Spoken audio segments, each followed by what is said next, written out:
A man drives through a quarantine checkpoint where he is stopped by guys in hazmat suits. While his truck is being chemically treated, the driver complains that his livestock got hurt last time. The inspectors say that these are just security measures, as there was a small leak at a nearby facility.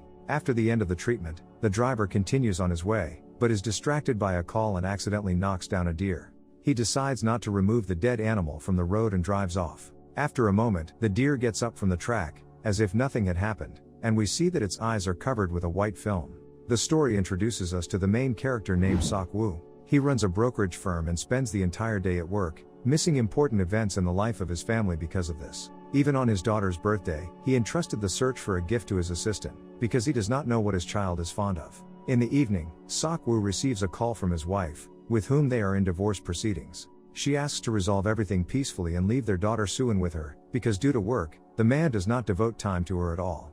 But Sok-woo is not in the mood to give up the child and is ready to sue for custody of her. Arriving home, Sok-woo hears how his daughter agrees with her mother that she herself will take the train and come to her in Busan. The father tries to calm the girl and promises that he will take Suin to her mother in the near future, but now he is too busy at work. He hands her a gift that his assistant has chosen.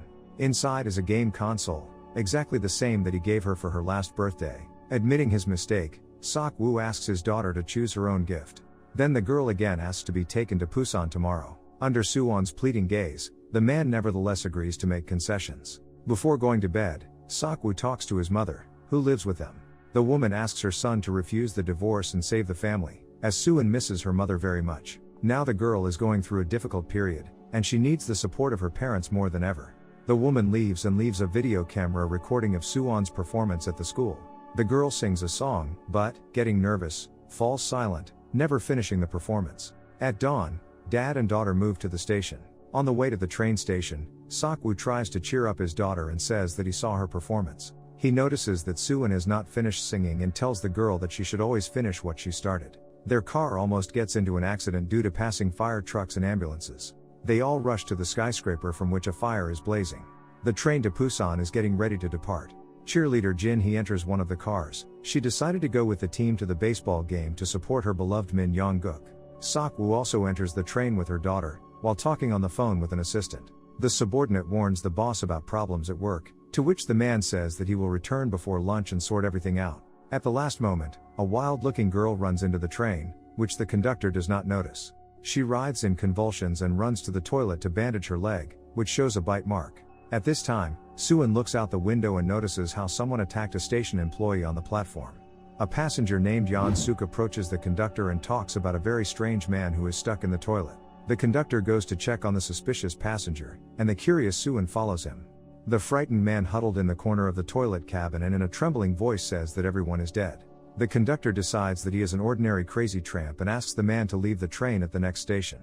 The bitten girl, meanwhile, moves freely on the train, but no one pays attention to her, even when she falls unconscious. Suin wants to go to the toilet and meets another passenger near the cabin named Sang-hwa, who is waiting for his pregnant wife. The man warns the girl that it may take a long time and advises her to go to another carriage. The guide finally finds the bitten girl, who is shaking in convulsions and moaning.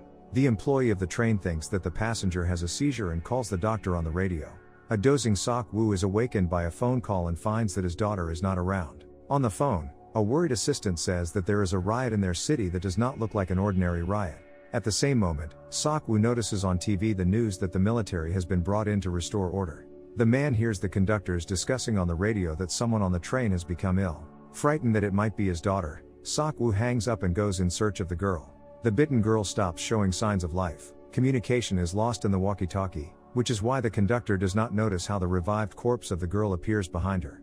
The passenger zombie examines the future victim with an empty look and rushes at the conductor. The girl is desperately trying to throw off the aggressive corpse, but it manages to bite her. The conductor instantly turns into a zombie, which causes a general panic in the car. The main conductor tries to get inside, but he is knocked down by the passengers, who flee in horror from the car. Right in front of the man, his colleague sinks his teeth into one of the baseball players and turns him into a walking dead man.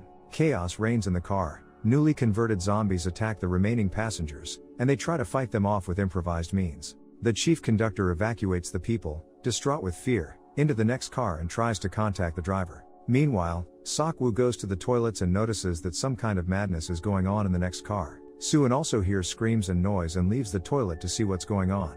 A conductor breaks into their car and tries to warn the passengers of the approaching danger. But more clearly, the horror of the situation is demonstrated by the bursting zombie conductor, who attacks her colleague and infects him. Sok-woo grabs his daughter and runs forward as they are chased by hundreds of turned zombies out for blood. At this time, Sung-kyung, Sang-hwa's wife, is just coming out of the toilet. In front of their eyes, the infected catch up with the running woman and turn her right in front of the entrance to the toilet. Realizing what is happening, Sang-hwa and his wife run to the next car, while fighting off the zombies. Sok-woo closes the door in front of them, but then, nevertheless, lets them inside at the request of Suin. Sok-woo notices that the zombies don't understand how to open the door and just unconsciously hit the glass. But the infected still see them and sooner or later they can get inside. Sung-kyung decides to cover the door with newspaper so that the walking dead cannot see them. The driver contacts the passengers and says that the train will move without stopping at the nearest station. Then again Yeon-suk contacts him and asks what is going on in this train, but he does not know the answer. Passengers are frightened and dissatisfied. Sok-woo is contacted by his mother and asks if everything is okay with her and her granddaughter. He notices that the woman speaks quietly and breathes heavily, and understands that something is wrong with her. She asks her son to take care of Suin, after which she begins to growl and the connection is cut off. Sok-woo guesses that his mother is also infected, but decides to hide it from his daughter. Approaching the station, the train starts to slow down, but the doors do not open. The people outside rush to the train in desperation and ask to be let in, but the zombies soon bite into them. The whole country is under massive zombie attack. The authorities declare martial law and do not let people out of their city. While all the surviving people move from car to car, Sok-woo with his daughter, two elderly ladies, as well as Sang-hwa with his wife are separated from the rest, forming a separate group. The driver tells the passengers that the train will proceed to Taejun Station, where they will be met by the military. Hearing this, Sok-woo tries to contact his assistant to find out what the situation is at the nearest station. Suin strikes up a conversation with the married couple and old ladies. Sang-hwa tells the girl that they haven't decided on a name for the baby yet. Sok-woo finally calls the assistant and learns that upon arrival, all passengers will be quarantined and their fate is unknown. The man arranges with an assistant to meet him and his daughter separately and take him to a safe place. The train arrives at the station, but there is no one on the platform and the driver does not know what to do in this situation. Yeon-suk runs up to him and tells him about the quarantine and that they may not be allowed out of the city. He suggests that the train driver disconnect the car with the zombies and go to Busan, but he decides to inspect the station first. While the passengers are moving to the depot, Sok-woo takes his daughter to another exit, where they will be met by people sent by his subordinate. They are overtaken by a stowaway man who has overheard Sok-woo talking about a safe place. Hearing this, Suin wants to warn the other passengers, but her father forbids her from doing so. The girl reproaches her father for selfishness and says that because of this, her mother filed for divorce from him. Passengers on the train make their way down the escalator only to find hundreds of infected soldiers waiting for them below. As if on cue, zombies rush at defenseless people, and they again have to flee. Upstairs, the stowaway notices two military men in the distance, and they, along with Sok-woo, walk towards them. Sok-woo receives a call from a subordinate who says that he has lost contact with his people, but the man himself is aware that zombies are ahead of them. The dead surround Suin on both sides. One of them tries to attack the girl, but Sang-hwa saves her. He and his wife grab the girl and run for the exit while the baseball players guard the door and fight off the zombies. Sok-woo runs after them, but is attacked by an infected military man. The man is saved by the stowaway who throws his jacket over the zombie, blocking its sight. Sok-woo manages to run out and help the rest of the passengers hold the doors. Suin, Seon-kyung, and most of the passengers manage to make it to the train, but their loved ones are still outside. The conductor waits for someone else to reach the car, but Yeon-suk insists that they move on immediately.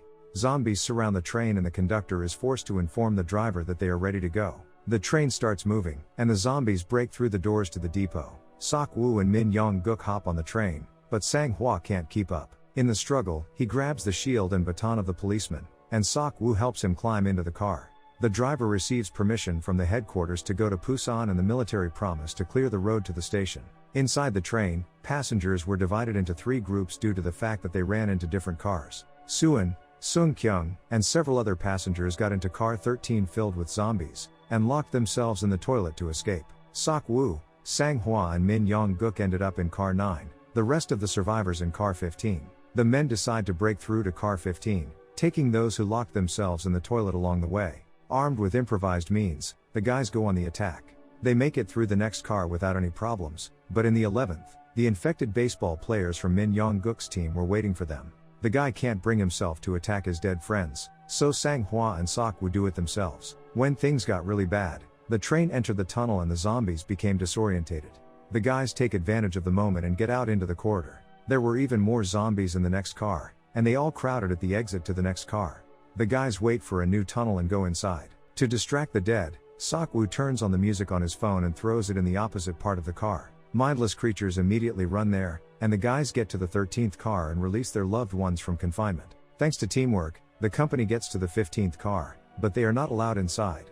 Yeon-suk persuades the passengers to barricade the doors so that the zombies do not get into the car along with the survivors. The situation becomes critical, because a little more and the zombies will get into the 14th car, where the guys stopped.